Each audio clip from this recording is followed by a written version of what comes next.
When news broke that Steelers quarterback Ben Roethlisberger would be taking a pay cut and returning in 2021, freeing up cap space and coming back to the Steel City for one more year at 39 years young, all the barking and clapping seals in the media were like, oh, what a team player. Oh, he's running it back. Oh, he took $14 million instead of $19 million. What a team player. What a guy. Oh, please. My God, at his age, he's not worth $14, let alone $14 million. And him coming back is not good for the Steelers. Because if I was a Steelers fan, if I was a son of the Three Rivers with my Permanente brothers and Yingling, I would be pissed. I would be pissed off that Ben Roethlisberger is holding this team captive for one more season because Big Ben is a hollowed up corpse of what he used to be. And yes, the Steelers went 11-0 as a start last year, but it was all moonshine. They were the most fraudulent team in NFL history besides the 2020 Bears. They were exploited in the playoffs by the Browns without Kevin Stefanski, and they were a good team, but not Chase Claypool talking smack all the time team. And it's ironic that Big Ben is nicknamed after a clock because he can't tell that it's time for him to go. It's time for go turn. What would have benefited the team most? Restructuring his deal and then going away, just like Drew Brees might do with the Saints. But it's ego. It's like, I can hold on for one more year. Tom Brady just did it. I can do it. No, you can't.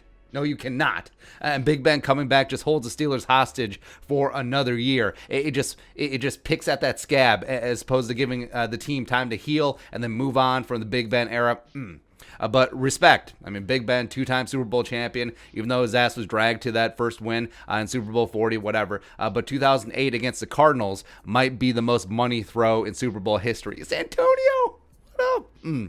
Yes, he does reduce his cap hit from 41.2 to 25.915 million this year, giving the Steelers some flexibility with the salary cap, but they still might lose Juju Smith-Schuster in free agency because does he really want to run it back with a dead arm Big Ben who had his lowest depth of target in his career last year at 7.6 yards? No stats. No TikToks. It's as simple as that. And defensively, with the cap crunch, they still might have to cut cornerback Joe Hayden and Bud Dupree, who played last year on the franchise tag before he got hurt. He's long gone, so that's going to be a drain there. Plus, on the offensive line, Marquise Pouncey retired. I don't know, maybe he'll come back now that Ben's back. But solid left tackle Alejandro Villanueva is likely going to leave in free agency, even though they do have a little bit more cap space now. And they still might have to cut all-pro guard David DeCastro.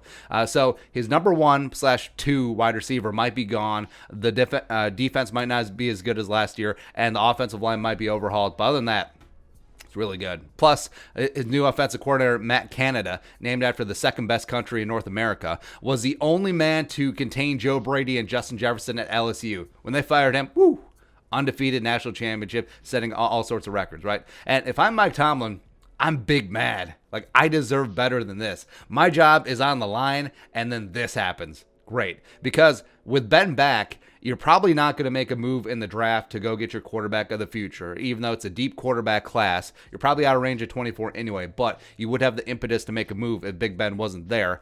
Because the logic would be, well, one last ride with Ben. He needs weapons. Don't need a quarterback.